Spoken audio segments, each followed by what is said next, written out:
بسم الله الرحمن الرحيم. والمرسلات عرفا فالعاصفات عصفا والناشرات نشرا فالفارقات فرقا فالملقيات ذكرا عذرا أو نذرا إنما توعدون لواقع فإذا النجوم طمست وإذا السماء فرجت وإذا الجبال نسفت وإذا الرسل أقتت لأي يوم أجلت ليوم الفصل وما أدراك ما يوم الفصل ويل يومئذ للمكذبين ألم نهلك الأولين ثم نتبعهم الآخرين كذلك نفعل بالمجرمين ويل يومئذ للمكذبين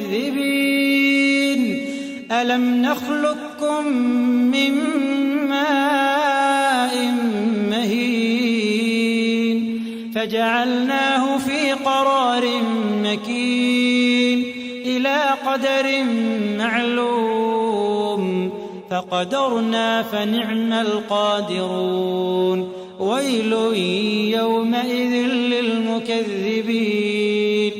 ألم نجعل الأرض كفاتا أحياء وأمواتا وجعلنا فيها رواسي شامخات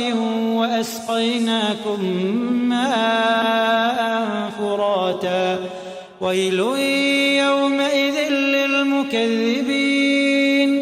انطلقوا إلى ما كنتم به تكذبون انطلقوا إلى ظل ذي 3 شعب لا ظليل ولا يغني من اللهب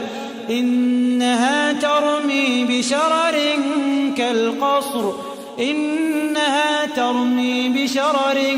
كالقصر كأنه جمالة صفر ويل يومئذ للمكذبين هذا يوم لا ينطقون ولا يؤذن لهم فيعتذرون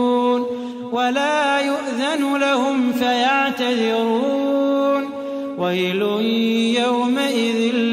للمكذبين هذا يوم الفصل جمعناكم والأولين فإن كان لكم كيد فكيدون ويل يومئذ للمكذبين إن المتقين في ظلال وعيون وفواكه مما يشتهون كلوا واشربوا هنيئا بما كنتم تعملون إنا كذلك نجزي المحسنين ويل يومئذ للمكذبين كلوا وتمتعوا قليلا إنكم مجرمون ويل يومئذ للمكذبين وإذا قيل لهم اركعوا لا يركعون ويل يومئذ للمكذبين فبأي حديث بعده يؤمنون